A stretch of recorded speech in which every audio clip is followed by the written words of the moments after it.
मुंशी प्रेमचंद की लिखी कहानी कायर। युवक का नाम केशव था, युवती का प्रेमा। दोनों एक ही कॉलेज के और एक ही क्लास के विद्यार्थी थे। केशव नए विचारों का युवक था, जात पात के बंधनों का विरोधी। प्रेमा पुराने संस्कारों की कायल थी, पुरानी मर्यादाओं और प्रथाओं में पूरा विश्वास रखने वाली।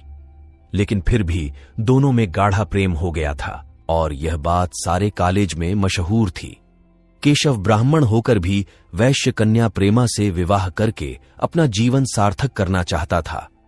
उसे अपने माता पिता की परवाह न थी। कुल मर्यादा का विचार भी उसे स्वांग सा लगता था।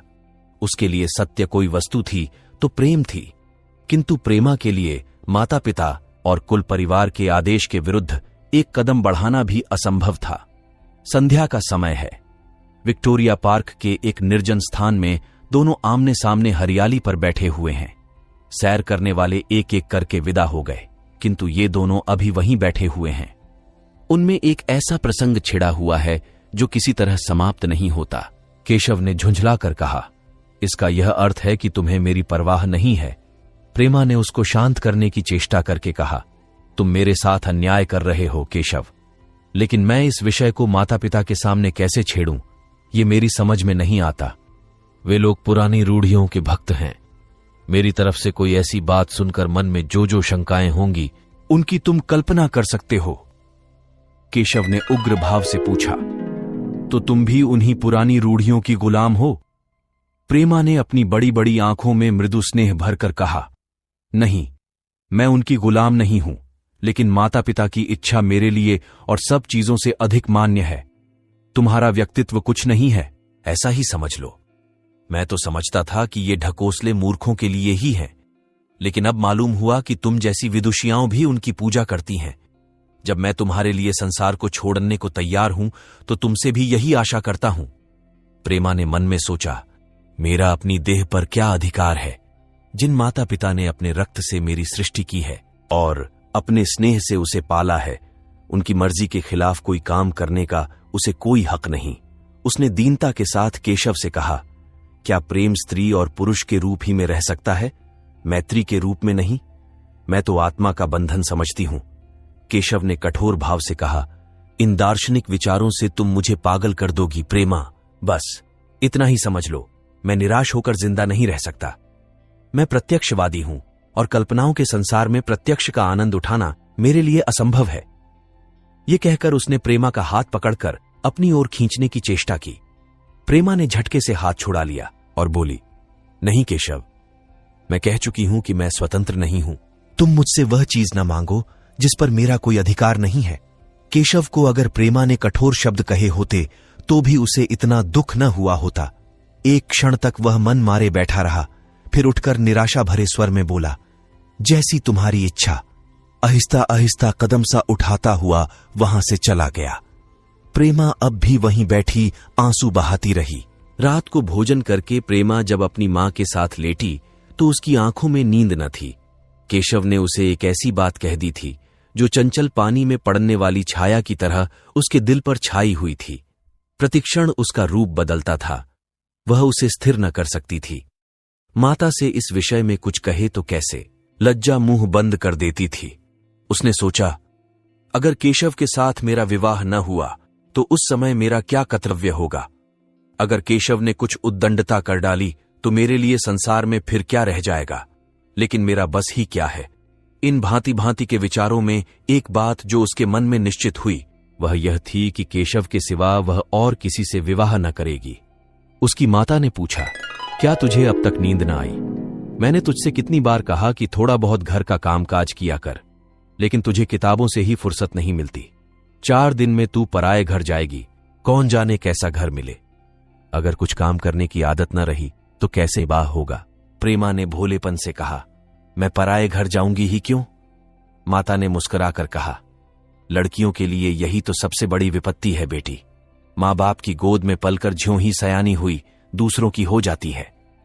अगर अच्छे प्राणी मिले तो जीवन आराम से कट गया, नहीं रो रो कर दिन काटना पड़ा।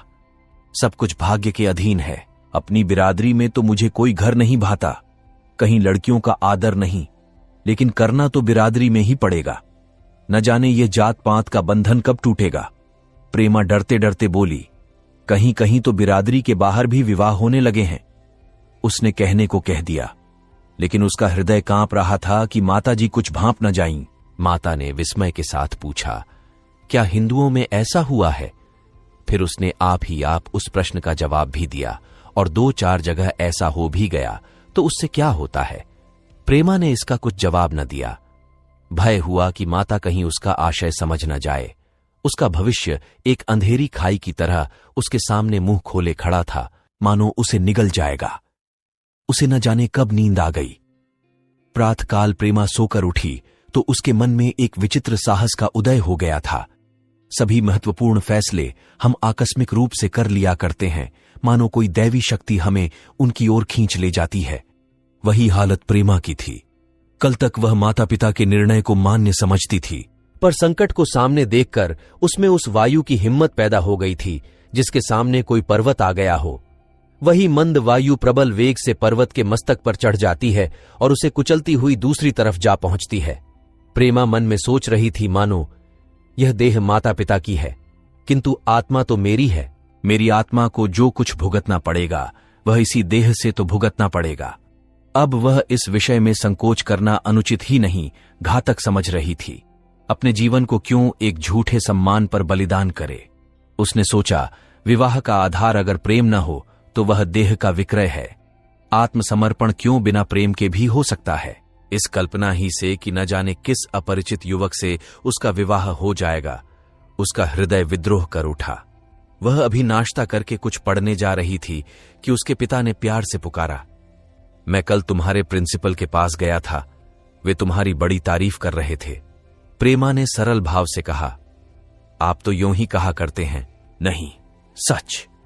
ये कहते हुए उन्होंने अपनी मेज की दराज खोली और मखमली चौखटों में जड़ी हुई एक तस्वीर निकालकर उसे दिखाते हुए बोले, यह लड़का IGCS के इम्तिहान में प्रथम आया है। इसका नाम तो तुमने सुना होगा। बूढ़े पिता ने ऐसी भूमिका बांध दी थी कि मां उनका आशय न समझ सकी, लेकिन प्रेमा भांप गई।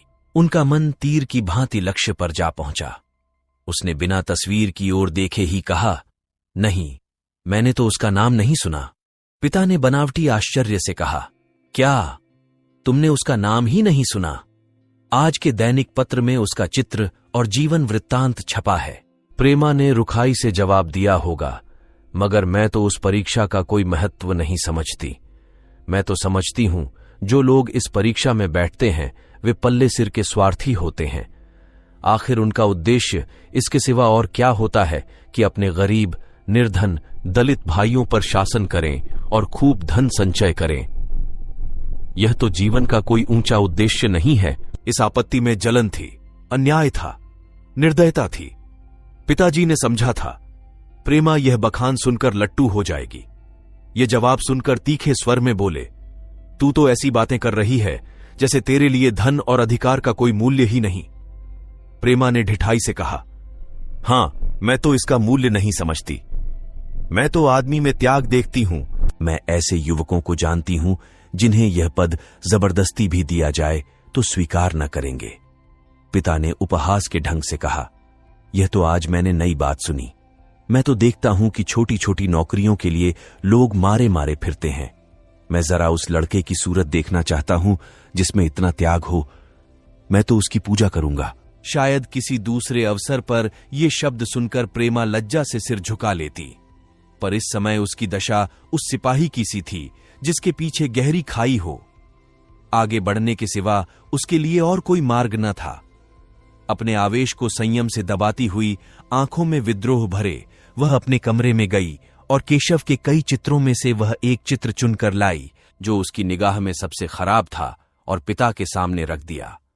बूढ़े पिताजी ने चित्र को उपेक्षा के भाव से देखना चाहा, लेकिन पहली दृष्टि ही में उसने उन्हें आकर्षित कर लिया। ऊंचा कद था और दुर्बल होने पर भी उसका गठन, स्वास्थ्य और संयम का परिचय दे रहा था। मुख पर प्रतिभा का तेज न था, पर विचारशीलता का कुछ ऐसा प्रतिबिंब था जो उसके मन में विश्वास पैदा करता था। उन्होंने उस चित्र की ओर देखते हुए पूछा, यह किसका चित्र है? प्रेमा ने संकोच से सिर झुकाकर कहा, यह मेरे ही क्लास में पढ़ते हैं, अपनी ही बिरादरी का है। प्रेमा की मुख मुद्रा धूमिल हो गई। इसी प्रश्न के उत्तर पर उसकी किस्मत का फैसला हो जाएगा। उसके मन में पछतावा हुआ कि व्यर्थ मैं इस चित्र को यहां लाई। उसमें एक क्षण के लिए जो दृढ़ता आई थी वह इस पैने प्रश्न के सामने कातर हो उठी। दबी हुई आवाज में बोली, जी नहीं, वह ब्राह्मण है। और यह कहने के साथ ही क्षुब्ध होकर कमरे से निकल गई, मानो यहां की वायु में उसका गला घुटा जा रहा हो, और दीवार की आड़ में होकर रोने लगी। लाला जी को तो पहले ऐसा क्रोध आया कि प्रेमा को बुलाकर साफ साफ कह दें कि यह असंभव है। वे उसी गुस्से में दरवाजे तक आए, लेकिन प्रेमा को रोते देखकर नम्र हो गए। इस युवक के प्रति प्रेमा के मन में क्या भाव थे यह उनसे छिपा न रहा। वे स्त्री शिक्षा के पूरे समर्थक थे, लेकिन इसके साथ ही कुल मर्यादा की रक्षा भी करना चाहते थे। अपनी ही जाति के सुयोग्य वर के लिए अपना सर्वस्व अर्पण कर सकते थे, लेकिन उस क्षेत्र के बाहर कुलीन से कुलीन और योग्य से योग्य वर की कल्पना भी उनके लिए असह्य थी। इससे बड़ा अपमान वे सोच ही न सकते थे।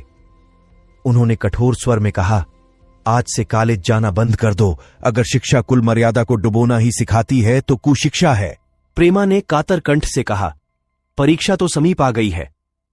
लाला जी ने दृढ़ता से कहा, आने दो। और फिर अपने कमरे में जाकर विचारों में डूब गए। 6 महीने गुजर गए। लाला जी ने घर में आकर पत्नी को एकांत में बुलाया और बोले, जहां तक मुझे मालूम है केशव बहुत ही सुशील और प्रतिभाशाली युवक है। मैं तो समझता हूं प्रेमा इस शोक में घुल घुल कर प्राण दे देगी।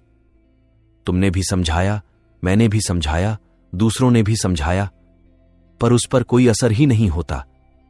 ऐसी दशा में हमारे लिए और क्या उपाय है? उनकी पत्नी ने चिंतित भाव से कहा, कर तो दोगे, लेकिन रहोगे कहां?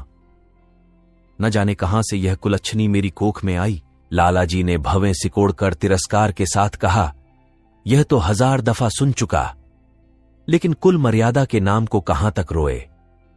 चिड़िया का पर खोलकर यह आशा करना कि वह तुम्हारे आंगन में ही फुदकती रहेगी भ्रम है। मैंने इस पर ठंडे दिल से विचार किया है और इस नतीजे पर पहुंचा हूं कि हमें इस आपद धर्म को स्वीकार कर लेना ही चाहिए। कुल मर्यादा के नाम पर मैं प्रेमा की हत्या नहीं कर सकता। दुनिया हंसती हो हंसे, मगर वह जमाना बहुत जल्द आने वाला है जब ये सभी बंधन टूट जाएंगे। आज भी सैकड़ों विवाह जात पात के बंधनों को तोड़कर हो चुके हैं। अगर विवाह का उद्देश्य स्त्री और पुरुष का सुखमय जीवन है तो हम प्रेमा की उपेक्षा नहीं कर सकते हैं। वृद्धा ने क्षुब्ध होकर कहा, जब तुम्हारी यही इच्छा है तो मुझसे क्या पूछते हैं? लेकिन मैं कह देती हूं कि मैं इस विवाह के नजदीक न जाऊंगी, न कभी इस छोकरी का मुंह देखूंगी। समझ लूंगी जैसे और सब लड़के मर गए वैसे यह भी मर गई। तो फिर आखिर तुम क्या करने को कहती हो? क्यों नहीं उस लड़के से विवाह कर देते? उसमें क्या बुराई है? वह 2 साल में सिविल सर्विस पास करके आ जाएगा। केशव के पास क्या रखा है? बहुत होगा, किसी दफ्तर में क्लर्क हो जाएगा। और अगर प्रेमा प्राण हत्या कर ले तो कर ले, तुम तो उसे और शह देते हो। जब उसे हमारी परवाह नहीं है तो हम उसके लिए अपने नाम को क्यों कलंकित करें? प्राण हत्या करना कोई खेल नहीं है, यह सब धमकी है। मन घोड़ा है, जब तक उसे लगाम न दो पर हाथ भी न रखने देगा। जब उसके मन का यह हाल है तो कौन कहे केशव के साथ ही जिंदगी भर निबाह करेगी। जिस तरह आज उससे प्रेम है उसी तरह कल दूसरे से हो सकता है। तो क्या पत्ते पर अपना मांस बिकवाना चाहते हो? लाला जी ने स्त्री को प्रश्न सूचक दृष्टि से देखकर कहा, और अगर वह कल खुद जाकर केशव से विवाह कर ले तो तुम क्या कर लोगी? फिर तुम्हारी कितनी इज्जत रह जाएगी? वह चाहे संकोचवश या हम लोगों के लिहाज से यूं ही बैठी रहे, पर यदि जिद पर कमर बांध ले हम तुम कुछ नहीं कर सकते। इस समस्या का ऐसा भीषण अंत भी हो सकता है, यह इस वृद्धा के ध्यान में भी न आया था। यह प्रश्न बम के गोले की तरह उसके मस्तक पर गिरा। एक क्षण तक वह अवाक के बैठी रह गई, मानो इस आघात ने उसकी बुद्धि की धज्जियां उड़ा दी हों। फिर पराभूत होकर बोली, तुम्हें अनोखी ही कल्पनाएं सूझती हैं। मैंने तो आज तक कभी भी नहीं सुना कि किसी कुलीन कन्या ने अपनी इच्छा से विवाह किया है। तुमने न सुना हो, लेकिन मैंने सुना है और देखा है, और ऐसा होना बहुत संभव है। जिस दिन ऐसा होगा उस दिन तुम मुझे जीती न देखोगे। मैं यह नहीं कहता कि ऐसा होगा ही, लेकिन होना संभव है। तो जब ऐसा होना है तो इससे तो यही अच्छा है कि हम ही इसका प्रबंध करें। जब नाक ही कट रही है तो तेज छुरी से क्यों न कटे। कल केशव को बुलाकर देखो क्या कहता है। केशव के पिता सरकारी पेंशनर थे, मिजाज के चिड़चिड़े और कृपण। धर्म के आडंबरों में ही उनके चित्त को शांति मिलती थी। कल्पना शक्ति का अभाव था, किसी के मनोभावों का सम्मान न कर सकते थे। वे अब भी उस संसार में रहते थे जिसमें उन्होंने अपने बचपन और जवानी के दिन काटे थे। नवयुग की बढ़ती हुई लहर को वे सर्वनाश कहते थे और कम से कम अपने घर को दोनों हाथों और दोनों पैरों का जोर लगाकर उससे बचाए रखना चाहते थे।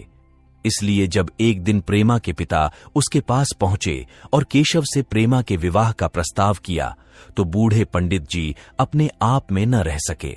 धुंधली आंखें फाड़कर बोले, आप भंग तो नहीं खा गए हैं? इस तरह का संबंध और चाहे जो कुछ हो विवाह नहीं है। मालूम होता है आपको भी नए जमाने की हवा लग गई। बूढ़े बाबूजी ने नम्रता से कहा, मैं खुद ऐसा संबंध नहीं पसंद करता। इस विषय में मेरे भी वही विचार हैं जो आपके, पर बात ऐसी आ पड़ी है कि मुझे विवश होकर आपकी सेवा में आना पड़ा। आजकल के लड़के और लड़कियां कितने स्वेच्छाचारी हो गए हैं, यह तो आप जानते ही हैं। हम बूढ़े लोगों के लिए अब अपने सिद्धांतों की रक्षा करना कठिन हो गया है। आपको शर्म नहीं आती? हम ब्राह्मण हैं और ब्राह्मणों में भी कुलीन। ब्राह्मण कितने ही पतित हो गए हों, इतने मर्यादा शून्य नहीं हुए हैं कि बनिए बक्कालों की लड़की से विवाह करते फिरें। जिस दिन कुलीन ब्राह्मणों में लड़कियां न रहेंगी उस दिन यह समस्या उपस्थित हो सकती है। मैं कहता हूं, आपको मुझसे यह बात कहने का साहस कैसे हुआ? बूढ़े बाबूजी जितना ही दबते थे उतना ही पंडित जी बिगड़ते थे। यहां तक कि लाला जी अपना अपमान ज्यादा न सह सके और अपनी तकदीर को कोसते हुए चले गए। उसी वक्त केशव कॉलेज से आया।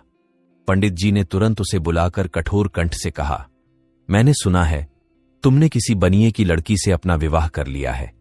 यह खबर कहां तक सही है? केशव ने अनजान बनकर पूछा। आपसे किसने कहा? किसी ने कहा। मैं पूछता हूं, यह बात ठीक है या नहीं? अगर ठीक है और तुमने अपनी मर्यादा को डुबाना निश्चय कर लिया है तो तुम्हारे लिए हमारे घर में कोई स्थान नहीं। तुम्हें मेरी कमाई का एक ढेला भी नहीं मिलता। मेरे पास जो कुछ है वह मेरी अपनी कमाई है। मुझे अख्तियार है कि मैं उसे जिसे चाहूं दे दूं। तुम यह अनीति करके मेरे घर में कदम नहीं रख सकते। केशव पिता के स्वभाव से परिचित था। प्रेमा से उसे प्रेम था। वह गुप्त रूप से प्रेमा से विवाह कर लेना चाहता था। बाप हमेशा तो बैठे न रहेंगे। माता के स्नेह पर उसे विश्वास था। उस प्रेम की तरंग में वह सारे कष्टों को झेलने के लिए तैयार मालूम होता था। लेकिन जैसे कोई कायर सिपाही बंदूक के सामने जाकर हिम्मत खो बैठता है और कदम पीछे हटा लेता है, वही दशा केशव की हुई।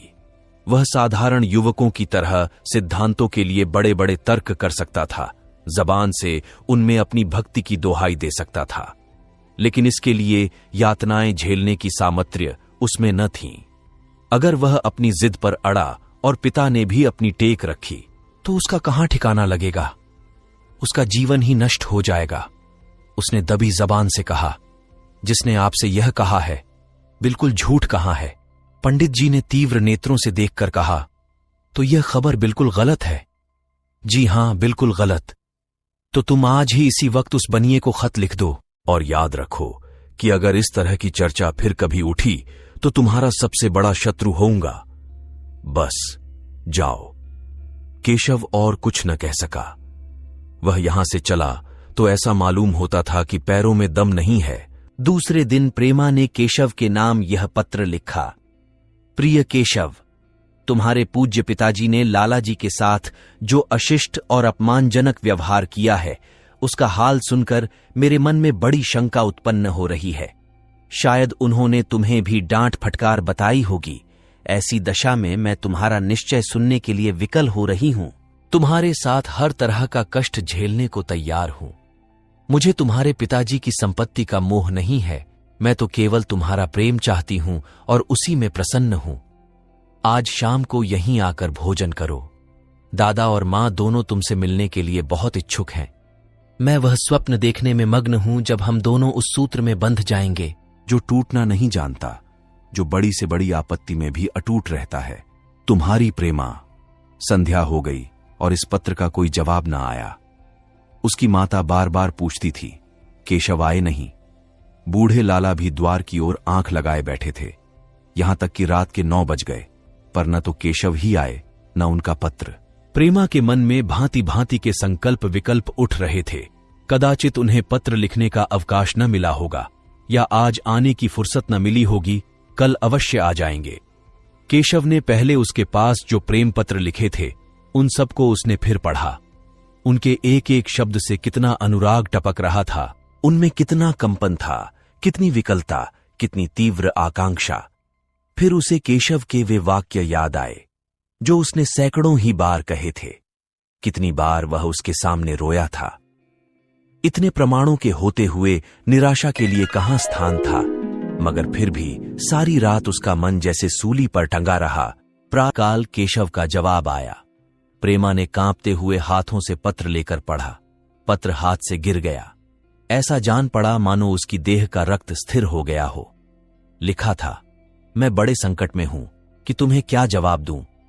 मैंने इधर इस समस्या पर खूब ठंडे दिल से विचार किया है और इस नतीजे पर पहुंचा हूं कि वर्तमान दशाओं में मेरे लिए पिता की आज्ञा की उपेक्षा करना दुस्सह है। मुझे कायर न समझना। मैं स्वार्थी भी नहीं हूं, लेकिन मेरे सामने जो बाधाएं हैं उन पर विजय पाने की शक्ति मुझमें नहीं है। पुरानी बातों को भूल जाओ। उस समय मैंने इन बाधाओं की कल्पना न की थी।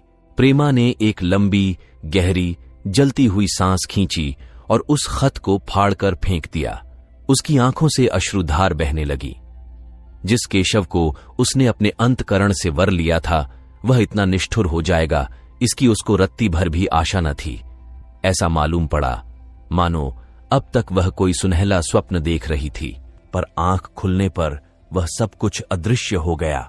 जीवन में जब आशा ही लुप्त हो गई तो अब अंधकार के सिवा और क्या रहा। अपने हृदय की सारी संपत्ति लगाकर उसने एक नाव लदवाई थी। वह नाव जलमग्न हो गई। अब दूसरी नाव कौन वहां से लदवाए। अगर वह नाव टूटी है तो उसके साथ वह भी डूब जाएगी। माता ने पूछा, क्या केशव का पत्र है? प्रेमा ने भूमि की ओर ताकते हुए कहा, हां, उनकी तबीयत अच्छी नहीं है। इसके सिवा वह और क्या कहे। केशव की निष्ठुरता और बेवफाई का समाचार कहकर लज्जित होने का साहस उसमें न था। दिन भर वह घर के काम धंधों में लगी रही, मानो उसे कोई चिंता ही नहीं है। रात को उसने सबको भोजन कराया, खुद भी भोजन किया और बड़ी देर हारमोनियम पर गाती रही। मगर सबेरा हुआ तो उसके कमरे में उसकी लाश पड़ी हुई थी। प्रभात की सुनहरी किरणें उसके पीले मुख को जीवन की आभा प्रदान कर रही थीं। आप सुन रहे थे मुंशी प्रेमचंद की लिखी कहानी कायर।